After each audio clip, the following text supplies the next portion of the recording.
여호와께 아뢰되 오 주여 나는 본래 말을 잘 하지 못하는 자이니이다. 주께서 주의 종에게 명령하신 후에도 역시 그러하니 나는 입이 뻣뻣하고 혀가 둔한 자니이다. 여호와께서 그에게 이르시되 그가 사람의 입을 지었느냐 그가 말 못하는 자나 못 듣는 자나 눈 밝은 자나 맹인이 되게 하였느냐 나 여호와가 아니야. 이제 가라 내가 내 입과 함께 있어서 할 말을 가르치리라. 모세가 이르되 오 주여 될 만한 자를 보내소서. 여호와께서 모세를 향하여 노하여 이르시되 레위 사람 내 형 아론이 있지 아니하냐. 그가 말 잘하는 것을 내가 아노라. 그가 너를 만나러 나오나니 그가 너를 볼 때에 그의 마음에 기쁨이 있을 것이라. 너는 그에게 말하고 그의 입에 할 말을 주라. 내가 내 입과 그의 입에 함께 있어서 너희들이 행할 일을 가르치리라. 그가 너를 대신하여 백성에게 말할 것이니 그는 내 입을 대신할 것이요 너는 그에게 하나님같이 되리라. 너는 이 지팡이를 손에 잡고 이것으로 이적을 행할지니라. 아멘. 오늘은 하나님의 영광을 위하여 9번째 시간으로 우리를 사용하소서라는 제목으로 함께 말씀을 나누겠습니다. 저는 그 목소리에 대한 고민이 조금 있었습니다. 전에 사역했던 교회에 부목사님들이 많이 있으셨는데요. 그 부목사님들은 성대가 유난히 강하셨어요. 그래서 일단은 목소리가 굉장히 크셨습니다. 그런데 저는 그분들의 그 목소리와 비교해 보면 목소리가 너무 작은 거예요. 찬양을 해도 저는 목에 핏대가 서도록 크게 찬양을 해야지만 소리가 들리는데 그분들은 편안하게 찬양을 하셔도 제 목소리보다 더 큰 것 같은 그런 이제 그렇게 느껴졌었습니다. 뿐만 아니라 저는 감기가 걸릴 때면 항상 어디 감기가 걸리게 되었냐면요. 목감기가 항상 이렇게 왔었어요. 그리고 또 아플 때면 어디로 오냐면 꼭 목으로 왔었습니다. 다른 분들이 말씀하시기를 몸에서 가장 연약한 부분으로 감기가 오고 몸이 아프게 된다라고 말씀을 하시더라고요. 예배를 인도하는데 콜록콜록거리고 찬양을 하는데 콜록콜록거리고 그리고 설교하다가 콜록콜록거린다면 여러분들 어떤 마음이 드시겠어요? 네. 감사하게도 지난 겨울에는 하나님께서 감기를 한 번도 걸리지 않게 해주셨습니다. 네, 아마도 기도를 많이 해주셔서 그러신 것 같아요. 성도님들께서요. 기도 많이 해주셨죠? 아멘. 네, 기도를 많이 해주셔서 그런지 몰라도 감기에 지난 겨울에는 한 번도 안 걸렸어요. 그런데 지나놓고 보니까 이것도 너무나 큰 은혜인 것입니다. 왜냐하면 코로나 바이러스가 지금 온 나라를 한번 뒤덮었잖아요. 그런데 제가 예배 중에 콜록콜록거린다고 한번 생각해 보세요. 아마 그 손이 오그라들고 마음이 움츠러드셨을 것입니다. 그리고 제가 설교할 때 기침을 한번 하면 말씀을 듣기보다는 오 주여 오 주여 이런 마음이 아마 드시지 않으셨을까 이런 생각을 해보게 돼요. 저는 유난히 목이 조금 약했어요. 그래서 하나님 앞에 이런 기도를 드렸습니다. 하나님, 제가 목사잖아요. 예배를 인도하고 말씀을 전해야 하는데 그 목소리가 참 중요하지 않습니까? 그런데 다른 분들은 평범하게 찬양하셔도 그냥 쩌렁쩌렁 하신데 저는 목소리 높여서 찬양을 해도 소리가 잘 안 납니다. 주님, 그리고 아니 감기가 걸릴 때마다 다른 쪽으로 와야지 왜 목으로 감기가 와야 합니까? 주님, 제가 심각하게 하나님 앞에 이렇게 기도했었어요. 주님, 제가 목사를 계속 해야 되나요? 말아야 되나요? 까지 정말 심각하게 하나님 앞에 기도했던 적이 있었습니다. 제가 하나님 앞에 주님 어떻게 해야 되나요? 주님 고쳐주세요 라고 하나님 앞에 기도했을 때 하나님께서 그래, 내가 너를 잘 안다. 내가 너를 고쳐주고 그리고 내가 너를 세워서 온 열방을 하나님께로 돌아오게 하는 일에 쓰임받게 될 것이다 라고 말하셨으면 얼마나 좋으셨겠어요. 그런데 하나님께서는 제가 그렇게 기도했는데도 주님, 저 목사인데 설교해야 되고 찬양해야 되는데 주님 어떻게 해요? 고쳐주세요 라고 기도했는데 하나님께서는요 아무 말씀이 없으시더라고요. 하나님의 전공이시죠. 침묵하실 때가 참 많으십니다. 근데 어느 날 제가 하나님의 말씀을 읽다가 이 말씀이 나에게 주시는 하나님의 말씀이구나 라고 생각하고 내가 붙잡은 말씀이 있습니다. 혹시 저처럼 하나님 저는 왜 이렇게 항상 이게 문제입니까? 왜 이 부분이 연약합니까? 하시는 분들이 있다면 이 말씀을 여러분들에게 주시는 말씀이라고 생각하시고 한번 읽어보셨으면 좋겠습니다. 고린도서 12장 8절에서 9절이고요. 8절은 제가 9절은 여러분들이 읽어보시겠습니다. 이것이 내게서 떠나가게 하기 위하여 내가 3번 주께 간구하였더니 나에게 이르시기를 내 은혜가 내게 족하도다. 이는 내 능력이 약한 데서 온전하여 하리라 하신지라. 그러므로 도리어 크게 기뻐함으로 나의 여러 약한 것들에 대하여 자랑하노니 이는 그리스도의 능력이 내게 머물게 하리라. 아멘. 우리들의 연약한 부분을 통해서 하나님께서 영광을 받으십니다. 네, 그러면 되는 거죠. 아멘. 오늘 말씀은 자신의 연약함을 안고 속상해하는 분들이 하나님 앞에 어떻게 나아가야 하는지에 대해서 우리에게 가르쳐주는 그런 말씀입니다. 지난주부터 우리가 계속 모세에 대해서 말씀을 듣고 있죠. 하나님께서 모세를 사용하시겠다라고 말씀하셨어요. 그런데 모세는 자신이 하나님께 쓰임받을 인물도 아니고 그럴 만한 상황도 아니라고 생각을 하고 있었습니다. 하나님께서 떨기나무 앞에서 자신을 애굽 땅에 보내셔서 애굽 땅에 있었던 이스라엘 백성들을 출애굽시키겠다 말씀하셨을 때 모세는 그 말을 믿지 못했습니다. 아무리 생각해봐도 자신은 답답한 인생인 것 같고 그리고 답이 나오지 않는 사람인데 어떻게 한 민족을 책임질 수 있겠습니까? 자신감은 땅에 떨어지고 자존감은 낮아질 대로 낮아졌습니다. 지금 상황은 뭐 하나 내세울 곳이 없는 그런 상황이에요. 그래서 모세는 하나님께서 자신을 사용하셔서 하나님의 백성 이스라엘 백성들을 출애굽시키겠다 말씀하셨을 때 주님 저는 아닙니다. 주님 사람 볼 줄 잘 모르시네요. 저는 아니에요. 라고 하나님 앞에 계속해서 반복해서 이야기를 하게 됩니다. 자신의 처지, 자신의 상황을 보았을 때 정말 자신이 없었던 것입니다. 우리 하나님 앞에 드렸던 모세의 첫 번째 대답을 한번 같이 읽어보시겠습니다. 자, 시작.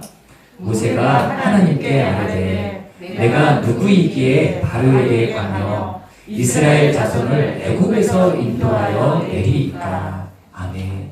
주님 제가 누군데 그 일을 하겠어요? 라고 하나님 앞에 이렇게 이야기를 한 것이죠. 사실 모세는요 애굽이란 나라를 정확하게 알고 있었던 사람이었습니다. 왜냐하면 약 40년 전에 그가 어디에 살고 있었어요? 왕의 궁에 살고 있었어요. 애굽의 중심에 살고 있었습니다. 그래서 그 나라의 시스템을 알고 있었고 정치와 군사가 어떻게 돌아가는지도 다 알고 있었어요. 노예가 애굽에서 탈출한다? 그것은 있을 수 없는 일이라는 것을 알고 있었습니다. 한두 명도 아니고 그것도 200만이나 되는 노예가 탈출을 한다. 그것은 더욱더 있을 수 없는 일이었습니다. 그리고 광야를 지나야 한다. 이것도 또한 불가능한 것임을 나타내는 것이었어요. 게다가 자신은 지금 80세인데 광야에서 양머리를 치는 목동에 지나지 않았던 자신의 삶인 것입니다. 이 모든 상황을 생각했을 때 불가능했던 것입니다. 주님 저는 불가능합니다. 그러나 하나님께서는 마음을 바꾸실 생각이 없으셨어요. 하나님께서 그래도 너를 보내겠다 라고 말씀하시자 모세는 계속해서 반복해서 주님 안 됩니다. 주님 저는 불가능합니다. 라는 말씀을 하나님께 계속 드리면서 자신이 왜 이스라엘 백성들을 출애굽시킬 수 없는지에 대해서 정확한 근거를 하나를 또 대기 시작합니다. 오늘 본문 말씀 10절인데요. 같이 한번 읽어보시겠습니다. 시작. 모세가 여호와께 아뢰되 오 주여 나는 본래 말을 잘하지 못하는 자니이다. 주께서 주의 종에게 명령하신 후에도 역시 그러하니 나는 입이 뻣뻣하고 혀가 둔한 자니이다. 아멘. 모세는 히브리 말을 거의 할 수 없는 사람이었습니다. 왜냐하면 모세가 태어났을 때 누구의 손에 길려지게 되죠? 처음에는 엄마 손에 길려지게 되죠. 엄마의 손에 길려지게 되다가 젖된 이후에 바로의 공주에게 보내지게 됩니다. 여러분들 우리나라에서는 젖을 언제쯤 떼죠? 보통 한 2살쯤이 되지 않을까 생각이 들어요. 그런데 애국 땅과 그리고 히브리 백성들은 조금 더 오랫동안 젖을 먹였다라고 얘기를 합니다. 넉넉 잡고 한 5세 정도 생각을 한다면 모세는요 5살까지만 엄마에게서 자라났어요. 히브리 말을 들었죠. 그리고 나머지 35년은 누구의 말을 들었어요? 바로의 공주와 애굽의 말을 들었다라는 것입니다. 그러니까 당연히 히브리 말을 할 수 없는 거예요. 지금으로 예를 들어보자면 우리나라에서 5살까지 살다가 미국에 입양이 되어서 갔어요. 그리고 영어를 썼다고 생각해 보세요. 그러면 그 사람이 당연히 한국말을 못하겠지요. 그런데 한국말을 못하는 그 사람이 한국의 대통령이 됐다라는 것입니다. 바로 모세가 그런 똑같은 상황이죠. 그러니까 모세의 대답, 주님 저는 불가능합니다 라고 이야기했던 그 모세의 대답이 맞는 것입니다. 일리가 있는 말이 되는 것이죠. 자신의 변명에도 불구하고 하나님께서 자신을 보내시겠다라고 다시 말씀을 하자 모세는 하나님께 이렇게 대답을 합니다. 함께 13절 말씀 다시 한 번만 읽어보시겠습니다. 시작. 모세가 이르되 오 주여 보낼 만한 자를 보내소서. 아멘. 오 주여 보낼 만한 자를 보내세요. 모세는 정말 자신이 없었던 것입니다. 이런 모습으로 하나님의 일을 어떻게 감당할 수 있을까? 이런 모습으로 그 놀라운 역사를 내가 어떻게 감당할 수 있겠어요? 라는 마음이 그 마음 가운데 있었다는 것입니다. 사랑하는 여러분들, 우리들에게도 동일한 마음이 있을 때가 있습니다. 나는 시간이 없는데, 나는 능력이 없는데, 나는 건강하지도 않고, 나는 젊지도 않고, 나는 가진 것도 없어요. 그리고 뭐 잘할 수 있는 것도 없고 내세울 만한 것도 없다라고 생각되어질 때가 있습니다. 이런 모습으로 하나님을 위해서 무슨 일을 감당할 수 있겠는가? 라는 마음이 우리 안에 있을 때가 있어요.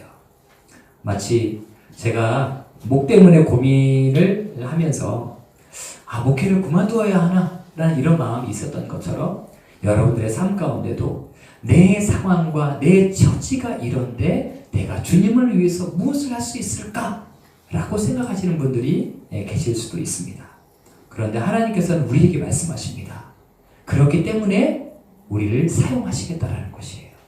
우리가 연약하기 때문에, 우리가 부족하기 때문에, 우리가 능력이 없기 때문에 우리를 사용하시겠다라고 우리에게 말씀하고 있는 것입니다. 저는 모세의 상황을 정확하게 표현해 놓고 있는 것이 오늘 읽은 본문 말씀에 물건이 하나가 나온다라고 생각을 하는데요. 모세의 삶을 그대로 비춰주는 것이 지난주, 지지난주 제가 두 가지를 말씀을 드렸는데요. 지지난주는 무엇에 대해서 말씀드렸죠? 모세의 삶은 갈대 상자와도 같다라고 말씀을 드렸어요. 그리고 지난주에 모세의 상황은 무엇과 같다라고 말씀드렸습니까? 떨기나무와 같다라고 말씀드렸어요. 떨기나무는 아무 쓸모없는 나무, 그냥 불쏘시개에만 사용되어졌던 그런 나무인데 그 나무가 바로 모세와 똑같은 그런 모습이었다는 것입니다. 그것처럼 오늘 모세의 모습을 그대로 대변해주고 있는 한 물건이 있어요. 그것은 바로 지팡이입니다. 출애굽기 4장 2절 말씀을 같이 읽어보시겠습니다. 자, 시작. 여호와께서 그에게 이르시되 내 손에 있는 것이 무엇이냐? 그가 이르되 지팡이니이다. 아멘. 여기에서 나오는 지팡이는요, 우리들이 생각하는 지팡이가 아닙니다. 우리들이 생각하는 모세의 지팡이는 어떤 모습이에요? 일단 한 이 정도로 올라와야 되겠죠. 그리고 끝부분은 이렇게 막 돌아가야 되고, 그리고 기왕이면 하얀색이면 더 좋겠죠. 좀 신비스러우니까. 그리고 딱 잡으면 뭔가 능력이 나갈 만한 그런 지팡이가 모세의 지팡이일 거라고 우리가 생각을 하죠. 그러나 실제의 모습은 그렇지 않다라고 말씀을 하고 있습니다. 터키 이스탄불에 가면 토프카프 궁전에 박물관이 하나가 있는데요.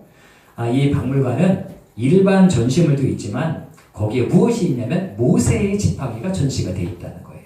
모세의 지팡이, 그리고 다윗이 골리앗의 목을 베었던 그 칼, 그리고 세례 요한의 뼈가 그 박물관에 있다고 합니다. 그런데 처음에 기대하는 마음을 가지고 그 궁전 박물관에 간 사람들은 나올 때는 실망을 한다라는 것이에요. 왜냐하면 자신들이 생각했던 모세의 지팡이는 능력이 나갈 만한 그런 지팡이인데 실제 모습을 보면 1m 미만의 그냥 막대기에 지나지 않는다라는 것입니다. 그래서 나올 때는 민망할 정도라고 이야기를 하더라고요. 여러분들, 모세의 모습이 이렇습니다. 모세의 모습이요, 작고 보잘것없고 말라버린 막대기와 같은 그런 지팡이에 지나지 않아요. 그러나 보잘것없고 말라버린 지팡이가 주님 손에 들려졌을 때 놀라운 역사를 하게 되는 것을 보게 됩니다. 마른 막대기 같은 자신의 삶을 하나님 앞에 드릴 때 하나님께서는 그 막대기를 하나님의 지팡이로 바꾸시는 것입니다. 우리 4장 20절의 말씀을 같이 한번 읽어보시겠습니다. 자, 시작. 모세가 그의 아내와 아들들을 나귀에 데리고 애굽으로 돌아가는데 모세가 하나님의 지팡이를 손에 잡았더라. 아멘. 원래는 마른 막대기였어요. 이 막대기는요, 양을 칠 때 쓰였던 막대기였습니다. 그러나 그 막대기 위에 하나님의 권능이 임하게 되었을 때 그 막대기가 이제 더 이상 마른 막대기가 아니라 하나님의 영광을 위해서 쓰임받는 하나님의 지팡이가 되는 것을 우리는 깨닫게 되는 것이죠. 실제로 모세는요, 이 지팡이를 가지고 애굽 땅으로 가죠. 그리고 이 애굽 땅에서 10가지의 재앙이 내려지지 않습니까? 그 재앙이 내릴 때에 이 지팡이가 함께 있었다는 것을 우리가 알게 됩니다. 지팡이로 나일강이 피로 변화되었고요. 지팡이를 잡고 지팡이를 잡았을 때에 개구리들이 애굽 땅에 올라오게 되었고, 지팡이를 잡고 땅에 티끌을 쳤을 때 그 티끌이 이가 되게 됩니다. 모세가 하늘을 향하여 지팡이를 들었을 때 하늘에서 우박이 내리기 시작해요. 그리고 지팡이를 들 때에 동풍이 불어서 메뚜기들이 불어오게 됩니다. 그뿐만 아니라 모세가 이스라엘 백성들을 데리고 출애굽한 이후에 가장 먼저 넘어야 했던 난관이 있었어요. 그것은 무엇이죠? 어떤 강이에요? 홍해지요. 홍해 앞에 있었을 때에 성경을 읽어보면요, 그가 지팡이를 잡고 바다 위로 들었을 때에 그 홍해가 갈라졌다라고 성경에서 말씀하고 있습니다. 뿐만 아니라 그 홍해를 지나서 광야를 지날 때 아말렉과 전쟁하게 되죠. 여호수아와 백성들은 전쟁을 하러 나가고 모세는 산으로 올라갔습니다. 기도하기 위해서. 아론과 훌이 옆에서 도와주게 되죠. 그때 모세가 이스라엘 백성들, 전쟁하고 있었던 이스라엘 백성들을 위해서 기도할 때 손에 하나님의 지팡이를 잡았다라고 말씀을 하고 있어요. 뿐만 아니라 반석에서 샘물이 터져나오게 하는 놀라운 역사도 지팡이를 가지고 반석을 치기 시작했을 때 그 놀라운 역사가 나타났다라고 성경에서는 말을 하고 있다는 것입니다. 이런 사건들을 통해서 오늘 하나님께서 우리에게 주시는 말씀이 있습니다. 우리에게 주시는 메시지가 있어요. 우리의 모습이, 나의 모습이 볼품 없는 막대기와 같은 모습같이 느껴질 때가 있다는 것입니다. 그러나 마른 막대기와 같은 우리들의 삶을 하나님 앞에 드리기 시작하면, 하나님께서 우리를 붙잡기 시작하면 하나님께서 은혜를 베풀어 주셔서 하나님의 지팡이로 우리의 삶을 바꾸시고 우리를 사용하시겠다는 것입니다. 우리들은 더 이상 마른 막대기가 아니라 하나님의 손에 들려진 지팡이라는 것을 우리는 잊지 말라는 것이에요. 화려하지 않아도 거창하지 않아도 너무 부족하고 연약하고 보잘것없지만 하나님 손에 들려지기만 하면 된다는 것입니다. 잠시 전에 터키 이스탄불의 토프카프 궁전 박물관에 있었던 바로 모세의 지팡이에 대한 이야기를 제가 드렸습니다. 그 모세의 지팡이를 실제로 보고 오신 100주년 기념교회의 이재철 목사님께서 이런 말씀을 하셨어요. 나는 토프카프 궁전에서 대부분의 성도가 실망하는 그 볼품 없는 막대기를 보고 얼마나 감동했는지 모른다. 만약 그 전시물이 굵고 멋진 지팡이였다면 모세가 지팡이를 들고 행했던 모든 이적의 출처가 바로 그 신비스러운 지팡이라고 생각하기 쉬울 것이다. 그러나 모세가 가진 볼품 없는 막대기가 하나님의 손에 들려졌을 때 그 마른 막대기는 능력의 막대기가 되었다. 그대의 인생이 이미 죽어버린 아무짝에도 쓸모없는 마른 막대기 같아 보일지라도 무방하다. 그 마른 막대기가 하나님의 손에 들려지기만 하면 되는 것이다. 라고 이렇게 말씀을 하셨어요. 제가 지난주에 있었던 그 한 가지 이야기를 해드리고 마치도록 하겠습니다. 제가 이제 영상으로 송출이 되기 때문에 어떤 나라인지는 정확하게 제가 밝힐 수는 없는데요. 지난주에 중동에서 선교하시는 선교사님을 제가 만나게 되었습니다. 그런데 선교사님께서 말씀하시기를 중동 지역 안전하다라고 얘기하는 거예요. 안전하니 목사님 보내주세요. 오세요. 중동 땅으로 오세요. 전도하러 오세요. 라고 얘기를 하시는 거예요. 나이 많이 드셔도 괜찮습니다. 힘이 없으셔도 괜찮습니다. 영어 못하셔도 괜찮습니다. 아랍어를 사용하지 못하셔도 괜찮습니다. 시간이 없어서 한 일주일 정도밖에 선교를 할 수 없으셔도 괜찮습니다. 오세요. 오세요. 라고 얘기를 하시더라고요.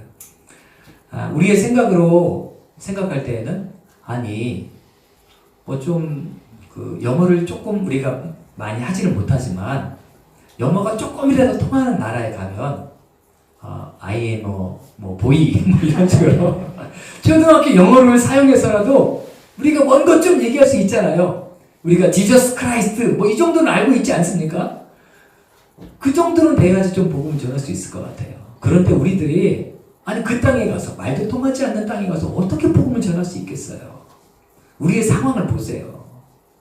허리가 아프시고 다리가 아프시고 여기저기 안 아프신 데가 없으시잖아요. 이 몸을 가지고 우리가 어떻게 복음을 전달할 수 있겠습니까? 라고 생각하실 수도 있어요. 그런데 오시라는 거예요. 그러시면서 한 이야기를 해주시더라고요. 실제 있었던 일인데 한국에서 머리가 희끗희끗하신 분들이 그 전도하러 오신 거예요. 선교지에 오신 것입니다. 그런데 그분들은요 정말 한 개의 국어만 능통하게 하실 수 있어요. 어떤 언어예요? 한국어예요. 한국어밖에 못 하시는 거예요. 그런데 몸까지 아프세요. 여기저기 쑤시고 아프고 결리고 어디 뭐 건강하지 않으십니다.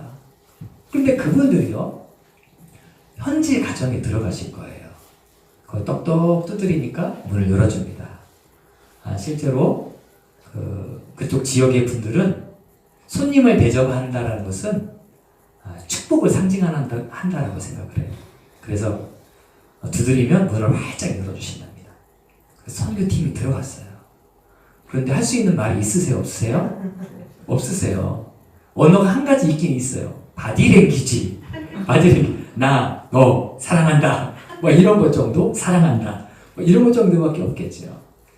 그래도 사람은 마음이 통합니다. 마음이 통하고 그 가정에 들어가면 식사를 내놓는 거예요. 식사도 하고 즐거워하고 이렇게 하시다가 그분들을 위해서 기도해 주시는 시간을 갖는 거예요. 우리가 할 수 있는 것 기도는 하실 수 있잖아요. 기도는 하실 수 있잖아요. 그런데 처음에는 1시간, 2시간 기도하려고 기도해 주신 게 아니에요. 그분들의 상황을 보니 너무너무 안타깝고 사시는 모습들을 보면 눈물밖에 안 나와요. 그분들 보면서 그냥 손 한번 잡아주고 그냥 기도하시는 거예요. 처음에는 한 5분 정도 기도하려고 손잡고 기도하셨는데 너무너무 안타까우니까 하나님께서 강력하게 은혜를 주시니까 눈물 콧물 흘리시면서 기도하시는데 1시간, 2시간까지 함께 기도한다는 것입니다. 그런데요, 그 땅에 있는 분들이 그 모습을 보고 감동을 하신다는 거예요. 왜냐하면 자신을 위해서 일평생 그렇게 기도해 주신 분을 한 번도 만나본 적이 없기 때문입니다. 그런데 우리는 기도하잖아요. 간절하게 기도하잖아요. 기둥뿌리 뽑는 것처럼 기도하잖아요. 한국교회의 기도 스타일 있죠. 코리안 스타일. 뭘까요? 주여 삼창 기도. 주여 삼창 기도. 처음에는 이렇게 싹 잡고 기도하시다가 이제면 주여 삼창 하시면서 막 기도하시는 거예요. 그런데 그 모습을 보면서 감동하고 감동하는 그들에게 아주 기초적인 복음 제시 용어 그 종이 있잖아요. 그거 보면서 한마디 한마디 했는데 그분들이 주 앞에 돌아오더라는 것입니다. 그리고요, 그들이 그렇게 기도했는데요, 놀라운 역사가 나타난다는 거예요. 걷지 못했던 사람들이 실제로 걷는 역사가 나타나고 손이 구부러져서 펴지 못했던 분들이 아니 그분들의 기도를 통해서 손이 펴지는 놀라운 기적의 역사가 나타났다는 거예요. 우리가 생각할 때는 우리는 뭐예요? 마른 막대기예요. 아, 내가 뭘 할 수 있겠어. 내 상황에서, 내 처지에서, 내 몸을 가지고 내가 뭘 할 수 있겠어. 라고 생각할 때가 많다는 것입니다. 그러나 오히려 더 좋아요. 마른 막대기와 같은 우리가 주님의 손에 들려지기 시작하면 하나님의 지팡이가 되는 것입니다. 그래서 한 사람 한 사람을 치유하고 바꾸고 변화시키고 그 사람들이 예수님 앞에 돌아오게 하는 귀한 축복의 통로로 우리가 쓰임받게 되는 것입니다. 사랑하는 여러분들, 오늘 우리가 찬양하고 기도하실 때에 이렇게 기도하셨으면 좋겠어요. 하나님, 저는 마른 막대기와 같습니다. 그러나 주님의 손에 들려지길 원합니다. 하나님의 지팡이가 되게 하시고 주님의 영광을 위하여 쓰임받게 하여 주시옵소서. 우리가 결단하는 마음으로 이 시간 우리를 사용하여 주시옵소서. 이 찬양하시고 통성으로 함께 기도하도록 하겠습니다.